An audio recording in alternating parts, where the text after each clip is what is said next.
name's David Williams. I'm the lead class designer here at Red 5 Studios. I'm going to be talking a little bit about class balance and how we design battle frames. When we're balancing battle frames in Firefall, really a lot of things we're trying to consider is that there are so many different encounters, so many different situations you may find yourself in. And what we really want to do is create heroic moments, heroic opportunities. And that means that for any particular battle frame, there is a situation, there is a moment where it is just perfectly suited for your battle frame, your capabilities, your weapon, and your abilities. And you're just going to be able to just absolutely wreck face. Now, the flip side of that is that when you're not in one of those moments, you know that you maybe aren't in a perfect situation, but you also don't want to feel like you can't do anything. So being able to always have something you can do, always feel at least competent and solid and having fun, but still have those heroic opportunity moments available to you. One big issue, of course, is you want to make sure that the strength of one battle frame doesn't overwhelm the strength of another battle frame. One perfect example of a situation where we've had to really adjust the balance of a particular frame is with the medic battle frame. Obviously the medic is a support class, but we also want the medic to be able to be an offensive threat. We needed to make sure that you could play the medic as this combat medic, but not necessarily be as much an offensive threat as the assault, which isn't capable of being a support class.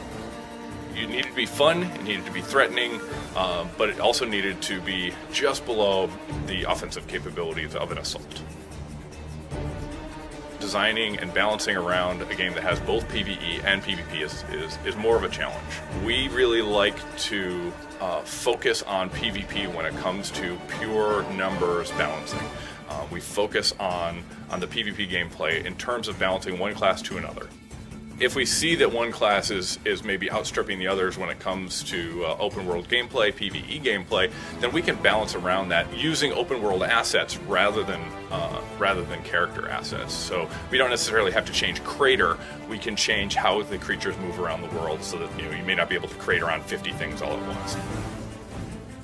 Usually the best use of the feedback for us, when we see a whole lot of people all talking about the same thing, that's something we need to start looking at pretty strongly. A good example of this is when we announced the Dreadnought frame, right? There were some people that were really concerned that the Assault was the heavy class, for example. But for us, the Assault was all about being a sort of a Wolverine type class, just absolutely shredding people apart with offensive aggression. Whereas the Dreadnought is slower, he's more ponderous. It's a very different style of gameplay, and we think they have very different heroic moments. The player feedback is really good at drawing our attention to potential issues, and then we use our experience with the game plus the metrics we have available to figure out whether there's really a problem and something we need to fix or not. Thanks for coming out and listening to me chat about class balance in Firefall. Make sure to check out firefallthegame.com for more updates on the game.